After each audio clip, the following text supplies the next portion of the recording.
ಈಗ ಕಾರ್ಯಕ್ರಮ ಇದೆ, ಕಾರ್ಯಕ್ರಮ ಆದ್ಮೇಲೆ ನಾನು ಪ್ರಶ್ನೆ ಕೇಳ್ತೀರಿ ಹೇಳ್ತೀನಿ. Let me B in the mood of giving ಅಲ್ಲ, ಕಾರ್ಯಕ್ರಮ ಮುಗಿಲಿ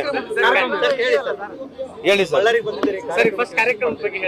ಇದು ಅನ್ಆರ್ಗನೈಸ್ ಸೆಕ್ಟರ್ ನಲ್ಲಿ 31 ವರ್ಗಗಳು ನಮ್ಮಲ್ಲಿ ಬಹುತೇಕ ಅನ್ಆರ್ಗನೈಸ್ ಸೆಕ್ಟರ್ ಇಡೀ ಭಾರತ ದೇಶದಲ್ಲಿ 90% ಇದ್ದಾರೆ. ನಮ್ಮ ಕರ್ನಾಟಕದಲ್ಲಿ ಸುಮಾರು 83 ಇಂದ 85% ಇರತಕ್ಕಂತ ಮಾಹಿತಿ. ಈ ಶ್ರಮ ಪೋರ್ಟ್ ನಲ್ಲಿ ಸುಮಾರು 1,06,00,000 ಜನ ರಿಜಿಸ್ಟರ್ಡ್ ಆಗಿದ್ದಾರೆ. ಬಟ್ 1.5 ಕೋಟಿಗೂ ಹೆಚ್ಚು ಜನ ನಮ್ಮಲ್ಲಿ ಅನ್ಆರ್ಗನೈಸ್ ಸೆಕ್ಟರ್ ಇದ್ದಾರೆ. ಈ ಅನ್ಆರ್ಗನೈಸ್ ಸೆಕ್ಟರ್ ಜನಕ್ಕೆ ನಮ್ಮಲ್ಲಿ ಯಾವುದೇ ರೀತಿಯಾದಂತಹ ಸೋಷಿಯಲ್ ಸೆಕ್ಯೂರಿಟಿ ಕಾರ್ಡ್ ಇರಲಿಲ್ಲ. ಇವತ್ತು ನಾವು ಸ್ವಲ್ಪ ದುಡ್ಡನ್ನು ಉಳಿಸ್ಕೊಂಡ್ಬಿಟ್ಟು ಒಂದು 31 ಸೆಕ್ಟರ್ಗಳಿಗೆ ಸ್ಮಾಲ್ ವೃತ್ತಿ ಮಾಡ್ತಕ್ಕಂಥ ಎಲ್ಲಾ ಸಮಾಜದ ಜನರಿಗೆ ಒಂದು ಸೋಷಿಯಲ್ ಕಾರ್ಡ್ ಅನ್ನ ಕೊಡ್ತಕ್ಕಂಥ ವ್ಯವಸ್ಥೆ ಪ್ರಾರಂಭ ಮಾಡಿದೀವಿ. ಅದಕ್ಕೇನು ಬಹಳ ದೊಡ್ಡ ದುಡ್ಡಿಲ್ಲ. ಏನೇನು ಆದ್ರೆ ಮರಣ ಹೊಂದಿದ್ರೆ 1 ಲಕ್ಷ ರೂಪಾಯಿ ಇದೆ, ಪರ್ಮನೆಂಟ್ ಡಿಸಬಿಲಿಟಿ ಆದ್ರೆ 1 ಲಕ್ಷ ರೂಪಾಯಿ ಇದೆ. ಅವರಿಗೆ ಸ್ವಲ್ಪ ಮೆಡಿಕಲ್ ರಿಯಂಬರ್ಸ್ಮೆಂಟ್ ಪ್ರಾರಂಭ ಮಾಡಿದೀವಿ.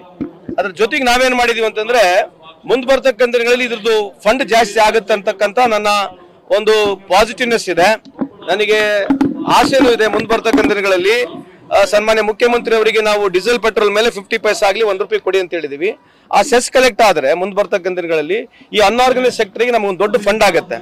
ಈ ದೊಡ್ಡ ಫಂಡ್ ಆದ ತಕ್ಷಣ ಬಹುತೇಕ ಅನ್ಆರ್ಗನೈಸ್ ಸೆಕ್ಟರ್ಗೆ ಎಲ್ಲರಿಗೆ ಎಲ್ಲ ವರ್ಗಗಳ ಜನಕ್ಕೆ ಸಹಾಯ ಮಾಡತಕ್ಕಂಥ ಅನುಕೂಲ ಆಗುತ್ತೆ. ಬಟ್ ಈಗ ಪ್ರಾರಂಭಿಕವಾಗಿ ಒಂದು 31 ಸೆಕ್ಟರ್ಗಳಿಗೆ ಒಂದು ಸುಮಾರು 30 ಲಕ್ಷ ಜನಕ್ಕೆ ಅನುಕೂಲ ಆಗ್ತಕ್ಕಂಥ ಕಾರ್ಯಕ್ರಮ ಪ್ರಾರಂಭ ಮಾಡಿದ್ವಿ.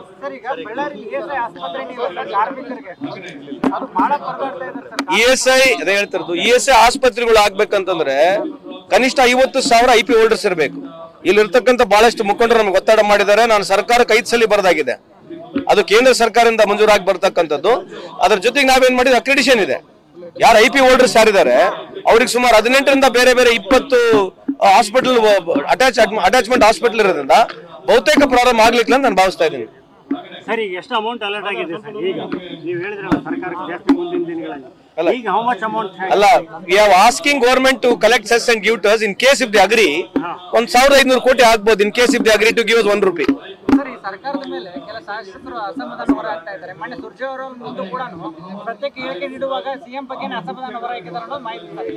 ಅಲ್ಲ, ಸಿಎಂ ಬಗ್ಗೆ ಅಸಮಾಧಾನ ಐತೆ ಅಂತ ಹೇಳಿರ್ತಕ್ಕಂಥ ಮಾಹಿತಿ ನಿಮಗೆ ಎಲ್ಲಿಂದ ಬಂತು? ಒಂದ್ ನಿಮಿಷ ಮಾತಾಡಕ್ ಬಿಡ್ರಿ, ಅದ್ ಮುಗಿದ್ಬಿಡ್ಲಿ, ಆಮೇಲೆ ನೀವು ಮಾತಾಡ್ರಿ ಹೇಳಿ. ಅಲ್ಲ, ಸಿಎಂ ವಿರುದ್ಧ ಎಲ್ಲಿದೆ ಅಂತ ಕೇಳಿದೆ. ನಿಮಗೆ ಗುರ್ತಿದ್ಯಾ? ಅಲ್ಲ, ಯಾಕೆ ಹೇಳ್ತೀವಿ ಅಂತಂದ್ರೆ ನೀವು ಆ ರೀತಿನ ಕ್ಯಾರಿ ಮಾಡಿಬಿಡಿ ಅಂತ ನಮ್ ರಿಕ್ವೆಸ್ಟ್ ಇದೆ. I can request you with folded hand as a friend. I can request you. ಸುಮ್ನೆ ಆ ತರ ಅನ್ನೆಸರಿ ಅದಕ್ಕಿಂತ ಬಹಳ ಜ್ವಲಂತ ಸಮಸ್ಯೆಗಳಿದಾವೆ ದೇಶದಲ್ಲಿ. ಅದ್ರ ಬಗ್ಗೆ ನೀವು ಕೇಳಿದ್ರೆ ಅನುಕೂಲ ಆಗುತ್ತೆ.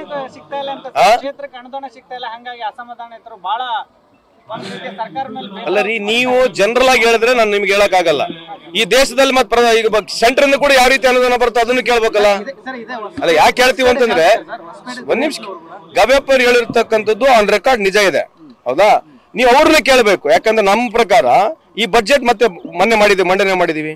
ಯಾವ್ದು ಬಿಜೆಪಿ ಸರ್ಕಾರ ಇತ್ತು, ನಾವು 60,000 ಕೋಟಿ ಸಬ್ಸಿಡಿ ಕೊಡ್ತಾ ಇದೀವಿ. ನಾವು 60 ಕೋಟಿ ಸಬ್ಸಿಡಿ ಕೊಡೋದ್ರ ಜೊತೆಗೆ ಬಿಜೆಪಿ ಸರ್ಕಾರ ಕಳೆದ ಸರ್ಕಾರದ ಎಷ್ಟು ಖರ್ಚು ಮಾಡಿತ್ತು ಅದಕ್ಕಿಂತ ಜಾಸ್ತಿ ಎಲ್ಲ ಇಲಾಖೆಯಲ್ಲಿ ಖರ್ಚು ಮಾಡ್ತಾ ಇದೀವಿ. ಅಲ್ಲ, ಒಂದ್ ನಿಮಿಷ, have patience my dear brother. ನಾವು 60,000 ಕೋಟಿ ಖರ್ಚು ಮಾಡೋದ್ರ ಜೊತೆಗೆ we are spending more money Dhan the previous government. So is it not that we are doing development? So facts ಇದೆ ಅಲ್ಲ, ಇದು ನಾನೇನು ಸುಳ್ಳು ಹೇಳ್ತಾ ಇಲ್ಲ, ಫ್ಯಾಕ್ಟ್ಸ್ ಇದೆ ತಾನೇ ಇಲ್ಲಿ ಹೇಳ್ತಕ್ಕಂಥದ್ದು. ಹೇಳಿ ಸರ್, ಈಗ BR ಪಾಟೀಲ್ ಅವರು ಸಹಿತ ಅಸಮಾಧಾನ ಹೊರಹಾಕಿದ್ರು ಸರ್. ಈಗ ವಸತಿ ಯೋಜನೆಯಲ್ಲಿ ಹಗರಣ ನಡೀತಾ ಇದೆ ಅನ್ನುವಂಥದ್ದು, ಎಲ್ಲ ಒಂದ್ ಕಡೆಗೆ ಬಹಳಷ್ಟು ಜನರಲ್ಲಿ ಈ ರೀತಿ ಅಸಮಾಧಾನಗಳಿದೆ ಅನ್ನುವಂಥದ್ದನ್ನ ಸುರ್ಜೇವಾಲ ಅವರು ಬಂದಾಗ 45 ಜನರ ಲಿಸ್ಟ್ ಕೊಟ್ಟು ಅದಕ್ಕೆ ನಾನು ನಿಮಗೆ ಹೇಳೋದು dissent is essence of democracy ಅಂತಾರೆ. ಈ ಪ್ರಜಾಪ್ರಭುತ್ವ ವ್ಯವಸ್ಥೆಯಲ್ಲಿ ಸ್ವಲ್ಪ ವ್ಯತ್ಯಾಸಗಳು ಇದ್ದೇ ಇರ್ತವೆ. ಇಟ್ ಡಸಂಟ್ ಮೀನ್ ಅವ್ರು ಸರ್ಕಾರ ವಿರುದ್ಧ ಇದ್ದಾರೆ ಅಥವಾ ಪಾರ್ಟಿ ವಿರುದ್ಧ ಇದ್ದಾರೆ ಅಂತಲ್ಲ. ಸೊ ಪ್ರಜಾಪ್ರಭುತ್ವ ವ್ಯವಸ್ಥೆಯಲ್ಲಿ BR Patil Saheb is one of the most senior most man. ಅವ್ರು ಹೇಳಿರ್ತಕ್ಕಂಥದಕ್ಕೆ ಸನ್ಮಾನ್ಯ ಮುಖ್ಯಮಂತ್ರಿ ಆಗಲಿ ಆಲ್ರೆಡಿ ಉಪಮುಖ್ಯಮಂತ್ರಿ ಅವ್ರು ಕರೆಸಿ ಮಾತನಾಡಿದ್ದಾರೆ, ಸರಿ ಮಾಡ್ಕೊಳ್ತೀವಿ. ಅಲ್ರಿ, ಈಗ ಮೋದಿ ಅವರು 5 ವರ್ಷ ಇರ್ತಾರ? ಮೋದಿ ಅವರು 5 ವರ್ಷ ಇರ್ತಾರೆ? ನೀವ್ ಯಾಕೆ ಕೇಳಲಿ ಪ್ರಶ್ನೆ? ಒಂದ್ ನಿಮಿಷ ಅಲ್ರಿ, you have got every right to ask every question. You have got every right, ಹೌದಿಲ್ಲ? ಈ ಪ್ರಶ್ನೆ ಯಾಕೆ ಕೇಳೋದಿಲ್ಲ ಅಂತ ಬಿಜೆಪಿ ಹೋಗಿ ಕೇಳ್ರಿ. 5 ವರ್ಷ ಮೋದಿ ಅವ್ರು ಕಂಟಿನ್ಯೂಸ್ ಇರ್ತಾರೆ ನೀವ್ ಯಾಕೆ ಕೇಳಲ್ಲ? ಯಾಕಂದ್ರೆ ಅವ್ರದ್ದು ಕೂಡ ಮ್ಯಾನೇಜ್ಮೆಂಟ್. ಒಂದ್ ನಿಮಿಷ ಮಾತಾಡಕ್, ಒಂದ್ ನಿಮಿಷ ಮಾತಾಡಕ್ ಬಿಡಿ. ನಾನು ಮಾತಾದ್ಮೇಲೆ ನೀವು ಮಾತಾಡಿ. ನೀವು ಅವ್ರದ್ದು ಕೂಡ ಕೇಳಿ, ಯಾಕಂದ್ರೆ ಅವ್ರದ್ದು ಸಮ್ಮಿಶ್ರ ಸರ್ಕಾರ. ನಮ್ದು ಫುಲ್ 140 ಇರ್ತಕ್ಕಂಥ ಬಹುಮತ ಸರ್ಕಾರ. ನೀವು ಬಿಜೆಪಿ ಎಲ್ಲ ಕೇಳ್ಬೇಕಾಗಲ್ಲ, ನಮ್ಮನ್ನು ಕೇಳ್ಬೇಕು. ಫಸ್ಟ್ ಕೇಳೋದು ಪ್ರಧಾನಮಂತ್ರಿ ನರೇಂದ್ರ ಮೋದಿ ಸಾಹೇಬರು 5 ವರ್ಷ ಕಂಟಿನ್ಯೂ ಆಗ್ತಾರೆ ನೀವು ಕೇಳಿದ್ಮೇಲೆ, ಆಮೇಲೆ ನಮ್ಮ ಸಿದ್ದರಾಮಯ್ಯ ಸಾಹೇಬ್ರು ನೀವು ಕೇಳ್ಬೇಕು. ಸಿದ್ದರಾಮಯ್ಯ ಸಾಹೇಬ್ರೆ ಒಂದು ಹೊಸ ಚರ್ಚೆಗೆ ಮುಂದಾಗಿದೆ ಅಂದ್ರೆ ಬಂಡೆ ತರ 5 ವರ್ಷ ಅಲ್ರಿ ನೀವು ಅದನ್ನ ಹೇಳ್ತಿರೋದು. ಈಗ ಚಂದ್ರಬಾಬು ನಾಯ್ಡು ಅವರು 100 ರೂಪಾಯಿ ನೋಟು 200 ರೂಪಾಯಿ ನೋಟು ಬರ್ಬೇಕಂತ ಹೇಳ್ತಾ ಇದಾರೆ. ಯಾವ ದೊಡ್ಡ ಚರ್ಚೆ ಅದರಲ್ಲಿರೋದು? ಯಾವ ದೊಡ್ಡ ಚರ್ಚೆ ದೇಶದಲ್ಲಿ? ನಮ್ಮ ರಾಜ್ಯದ ಮುಖ್ಯಮಂತ್ರಿ ವಿಚಾರ ಬಗ್ಗೆ ಅಲ್ರಿ ನಮ್ ದೇಶದ ಇಂಪಾರ್ಟೆಂಟ್ ಅಲ್ರಿ. ರಾಜಕಾರಣ ಮೇಲೆ ಎಲ್ಲ ಇಂಪಾರ್ಟೆಂಟ್ ಅಲ್ಲ, ರಾಜಕಾರಣ ಎಲ್ಲ ರಿಲೇಟೆಡ್ ಇದೆ. It is integral part. ನೀವು ಕೇಳ್ತಕ್ಕಂಥ ನಮ್ಮನ್ನ ಕೇಳ್ರಿ ತೊಂದ್ರೆ ಇಲ್ಲ, ಬಟ್ ಅವ್ರನ್ನು ಕೂಡ ಅದನ್ನೇ ಕೇಳಿ ಅಂತ ಹೇಳಿ. ನೀವು ಯಾರನ್ನ ಬಿಜೆಪಿ ಮುಖಂಡರು ಬಂದ್ರೆ ಅಲ್ರಿ ಅದೇ ಹೇಳ್ತಿರೋದು. ಅಲ್ಲಲ್ಲ ಅದೇ ಹೇಳ್ತಿರೋದು. ನಾನು ಹೇಳಿರೋದು Chandrababu Naidu is demanding on it. ಅಲ್ಲ, ವಾಟ್ ಡಸ್ ಇಟ್ ಮೀನ್?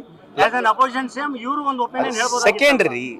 ಎಲ್ಲರೂ ಎಲ್ಲದನ್ನ ಮಾತಾಡ್ಬೇಕಂತ ಏನಿಲ್ಲಲ್ಲ, ಎಲ್ಲರೂ ಎಲ್ಲದನ್ನ ಮಾತಾಡ್ಬೇಕಂತ ಏನಿಲ್ಲ. ನನ್ನ ವಿಚಾರಗಳು ನಾನು ಮಾತನಾಡ್ತೀನಿ, ಸಿಎಂ ಸಾಹೇಬ್ರು ಅವ್ರ ವಿಚಾರ ಅವ್ರು ಮಾತನಾಡ್ತಾರೆ.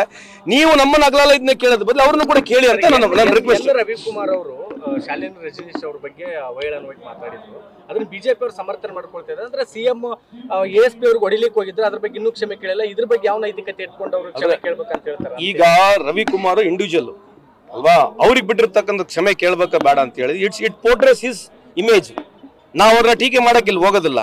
ಅವ್ರು ಆ ರೀತಿ ಮಾತಾಡಿದ್ದಾರೆ, ಒಬ್ಬ ಹೆಣ್ಮಗಳಿಗೆ ಹೆಂಗ್ ಮಾತಾಡಿದ್ದಾರೆ, ಇದನ್ನ ಅದು ಕೈ ಎತ್ತರದಕ್ಕೆ ಹೋಲಿಕೆ ಮಾಡ್ಕೊಂಡು ಸಮರ್ಥನೆ ಮಾಡ್ಕೊಂಡು ಗಾಡ್ ಬ್ಲೆಸ್ ದೆಮ್, ದೇವ್ರು ಒಳ್ಳೇದ್ ಮಾಡ್ಲಿ ಅವ್ರಿಗೆ. ನಾವೇನ್ ಹೇಳ್ಬೇಕು ಇದಕ್ಕೆ? ಅವ್ರ ವಿವೇಚನೆಗೆ ಅಲ್ಲ, ಕ್ಷಮೆ ಕೇಳ್ಬೇಕೋ ಕೇಳಬಾರ್ದು ಅಂತಕ್ಕಂಥದ್ದು ಅವರಿಗೆ ಅದು ತಲೆಯಲ್ಲಿ ಇಲ್ಲ ಅಂತಂದ್ರೆ ವಿ ಕೆನಾಟ್ ಫೋರ್ಸ್. ನಾವು ಪಬ್ಲಿಕ್ ಲೈಫ್ ನ ನೀವು ಕ್ಷಮೆ ಕೇಳ್ರಿ ಅಂತ ಹೇಳ್ತಕ್ಕಂಥದ್ದು ನಮಗೆ ಅಧಿಕಾರ ಇಲ್ಲ. But I would rather request ನಿಮ್ ಮುಖಾಂತರ ಇಂಥ ಹೇಳಿಕೆಗಳನ್ನ ಹೇಳಿದ್ರಿಂದ ಏನ್ ಸಾಧನೆ ಇದೆ? ಅದು ಹೋಗಿ ಹೆಣ್ಮಗಳು, ಅದು ಮತ್ತೆ ಇವ್ರ ಲೆಕ್ಕಕ್ಕೆ ಟೀಕೆ ಮಾಡಕ್ಕಲ್ಲಿ ಹಿಂದೂ ಹೆಣ್ಮಗಳು, ಅಲ್ಲೊಬ್ಬ ಮುಸ್ಲಿಂ ಹೆಣ್ಮಗಳಿಗೆ ಲಾಸ್ಟ್ ಟೈಮ್ ಟೀಕೆ ಮಾಡಿದ್ರು ಪಾಕಿಸ್ತಾನದಿಂದ ಬಂದಾಳೆ ಅಂತೇಳಿ. ಈ ಅಮ್ಮ ಯಾರು? ಶಾಲೆ ರಜಿಸ್ಟ್ರಿ ಅವ್ರು ಹಿಂದೂ ಅಲ್ಲ ಅಮ್ಮ? ಈಗ ಯಾರು ಮಾತನಾಡೋದಿಲ್ಲ ಈ ವಿಷಯದಲ್ಲಿ. ಈ ವಿಚಾರಗಳಿಗೆ ನನ್ನ ಪ್ರಕಾರ ನಮಗೆ ಈ ವ್ಯವಸ್ಥೆಯಲ್ಲಿ ಎಲ್ಲಾ ರಾಜಕಾರಣಿಗಳಿಗೆ ನಾಚಿಕೆ ಆಗ್ಬೇಕಿದು. ಪಕ್ಷಾತೀತವಾಗಿ ಎಲ್ಲರಿಗೆ ನಾಚಿಕೆ ಆಗ್ತಕ್ಕಂಥ ವ್ಯವಸ್ಥೆಯಲ್ಲಿ ನಾವು ಬಂದು ತಲುಪಿದೀವಿ. ಇದರಿಂದ ಏನು ಬಹಳ ದೊಡ್ಡ ಅಭಿವೃದ್ಧಿ ಆಗೋದಿಲ್ಲ, ಇದರಿಂದ ಏನು ಬಹಳ ದೊಡ್ಡ ಬದಲಾವಣೆ ಆಗೋದಿಲ್ಲ. ಇದರಿಂದ ದೊಡ್ಡ ಸಮಾಜದಲ್ಲಿ ಏನು ಯಾವ್ದು ಮೆಸೇಜ್ ಕೂಡ ಕೊಡಲ್ಲ. ನಾವು ಈ ರೀತಿ ಮಾತಾಡಿದ್ರೆ ಎಲ್ಲಾ ಪಕ್ಷದ ನಾಯಕರುಗಳಾಗಿರ್ಬೋದು, ನಾವು ನಮ್ಮ ಹತೋಟಿಯಲ್ಲಿ ನಮ್ಮ ವ್ಯವಸ್ಥೆಯಲ್ಲಿ ಈ ಸಂವಿಧಾನದಲ್ಲಿ ಹೆಂಗ್ ಮಾತನಾಡಬೇಕಂತದ್ದು ನಾವು ಅರ್ಥ ಮಾಡ್ಕೋಬೇಕಂತ ತಮ್ಮ ಮುಖಾಂತರ ಹೇಳಿಕ್ಕೆ ಇಚ್ಛೆ ಬಯಸ್ತೀನಿ. ಯಾರ ನಾಯಕತ್ವ ಚರ್ಚೆ? ನೋಡಿ, ನೀವು ಅಗಲಾಗಲ ಈ ಪ್ರಶ್ನೆ ಬಿಡೋದು ಒಳ್ಳೇದು ಅಂತ ನನ್ನ ಅಭಿಪ್ರಾಯ. ನಾನು ಅನಿಕೆ ನಾನು ಸರ್ಕಾರದ ಭಾಗಿಯಾಗಿ ಹೇಳಿದ್ನಲ್ಲ ನಿಮಗೆ. ಈಗ ನೀವು ಕೇಳಿದ ಪ್ರಶ್ನೆ ನಾನು ಉತ್ತರ ಕೊಟ್ಮೇಲೆ ಮತ್ತೆ ಅದನ್ನ ಕೇಳಬಾರದು. ಇದು ಸಾಕ್ ಮಾಡಿ ಇಲ್ಲ ನಿಂದಿರಿಸಿ ಅನ್ನೋ ನನ್ನ ವಾದ ನಿಮಗೆ. If you ask me the same questions I don't have any answer. Sir, ನೀವು ಧಾರವಾಡ ಜಿಲ್ಲಾ ಉಸ್ತುವಾರಿ ಸಚಿವರು ಇದ್ರೆ ಇಲ್ಲಿ ಪದೇ ಹೋಗ್ತಾರೆ, ಫೈನ್. ಬಟ್ ಬಳ್ಳಾರಿ ಜಿಲ್ಲಾ ಉಸ್ತುವಾರಿ ಸಚಿವ ಜಮೀರ್ ಅಹಮದ್ ಖಾನ್ ಅವರು ಒಂದು ಬಾರಿ ಬಳ್ಳಾರಿಗೆ ಬಂದಿದ್ದನ್ನ ಹೊರತುಪಡಿಸಿದ್ರೆ ಮತ್ತೆ ಯಾವಾಗಲೂ ಕೂಡ ಬಳ್ಳಾರಿಗೆ ಬರಲಿಲ್ಲ. ಸೊ ಇಲ್ಲಿ ಜನರ ಸಮಸ್ಯೆಗಳನ್ನ ನೀವು ಕೂಡ ಸರ್ಕಾರದ ಭಾಗ ಅನ್ನೋ ವಿಚಾರಕ್ಕೆ ಪ್ರಶ್ನೆ ಕೇಳ್ತೇನೆ ಸರ್. ಜಿಲ್ಲೆಗೆ ಬಂದಿದ್ದೀರಿ, ಹೇಳಿ. ಸೊ ಅಟ್ಲೀಸ್ಟ್ ನೀವೇನಾದ್ರೂ ಈ ವಿಷಯ ಸರ್ಕಾರದ ಗಮನಕ್ಕೆ ತರಲಿಕ್ಕೆ ಇಲ್ಲ. ನಾನು ಸ್ನೇಹಿತರಾದಂತ ಜಮೀರ್ ಖಾನ್ ಅಹಮದ್ ಅವ್ರಿಗೆ ಮಾತಾಡ್ತೀನಿ. ನೀವು ನೆಕ್ಸ್ಟ್ ಬಂದಾಗ ಅವ್ರನ್ನ ನಾನು ಹೇಳ್ತೀನಿ, ಈ ರೀತಿ ಇತ್ತು ಅಲ್ಲಿ ರಿಪೋರ್ಟ್ ಹೋದಾಗ ಕೇಳಿದಾರೆ ಅಂತ ಹೇಳ್ತೀನಿ ನಾನು ಅವ್ರಿಗೆ. ಸೀಟ್ ಅಲ್ಲ, ಅಲ್ಲಿ ಇದ್ರ ಕೂಡ ಇಲ್ಲಿ ಶಾಸಕರುಗಳಿದ್ದಾರೆ, ಅವ್ರು ನೋಡ್ಕೊಳ್ತಾರೆ. ಅವ್ರು ಬಂದು ಉಸ್ತುವಾರಿ ಇರೋದ್ರಿಂದ ಅವರು ಇಡೀ, ಯಾಕಂದ್ರೆ ಬೆಂಗಳೂರು ಭಾಗದಲ್ಲಿ ಅವ್ರು ಜಾಸ್ತಿ ಪ್ರವಾಸ ಮಾಡೋದನ್ನ ಸ್ವಲ್ಪ ಮಟ್ಟಿಗೆ ಈ ಕಡೆ ಜಾಸ್ತಿ ಮಾಡಿ ಅಂತ ನಾನು ಕೂಡ ಅವ್ರಿಗೆ ಹೇಳ್ತೀನಿ ಅವ್ರಿಗೆ ಹೇಳ್ತೀನಿ. ಈಗ ನೀವು ಒಳಗೆ ಬರಲಿದ್ರೆ ಅದು ಸರ್. ನ್ಯೂಸ್ ಫಸ್ಟ್ ನಿರ್ಭೀತಿಯಿಂದ ನಿಮ್ಮ ಪರವಾಗಿ.